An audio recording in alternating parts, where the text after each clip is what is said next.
अगर आप भी चाहते हैं कि पेटीएम म्यूजिक का ऑडियो वीडियो सबसे पहले आपके पास पहुंचे, तो हमारे चैनल को सब्सक्राइब जरूर करें और साथ में बेल आइकन दबाना ना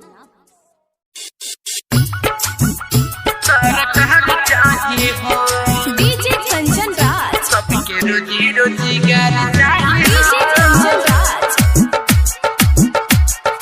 हाजीपुर वैशाली। मिक्स भाग पल्लवी रिकॉर्डिंग स्टूडियो मछिया मोड़।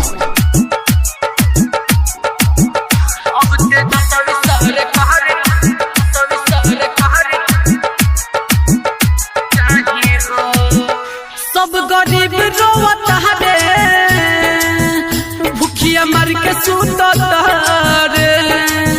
सब गरीब रोवत रे, भूखिया मर के सुतत रे। महामारी में तेज रफ्तार चाही हो, सबके रोजी रोजगार चाही हो। अब तेजस्वी सरकार चाही हो, सुना सबके रोजी रोजगार चाही हो। अब तेजस्वी सरकार चाही हो, अब तेजस्वी सरकार चाही हो। डीजे कंचन राज, सरकार चाही हो, हाजीपुर वैशाली। सबके रोजी रोजगार चाही हो, सरकार चाही। सबसे अलग हूँ दिलवा के राजा, बुझी है दर्दिया गरीब के। मरी न भूख से अब के हुए चाचा, खुल जाए ताला नसीब के, खुल जाए ताला नसीब के। सबसे अलग हूँ दिलवा के राजा, बुझी है दर्दिया गरीब के। मरी न भूख से अब के हुए चाचा, खुल जाए ताला नसीब के। हमारे बातल हिमानी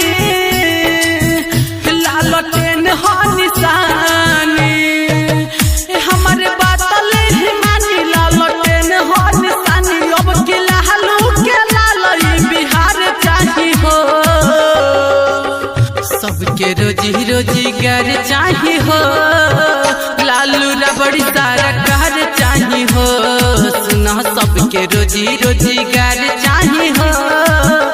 अब तेजस्वी सरकार चाही हो, तेजस्वी सरकार चाही हो। डीजे कंचन राज, सरकार चाही हो, हाजीपुर वैशाली। सबके रोजी रोजगार चाही हो, सरकार चाही। मिलल बा मौका सुनहलो ये भाई, करी हलो जहनी भूल हो। ढेर दिन पाम रखी काटा बचलने, अब अपनाइलो फूल हो, अब अपनाइलो फूल हो।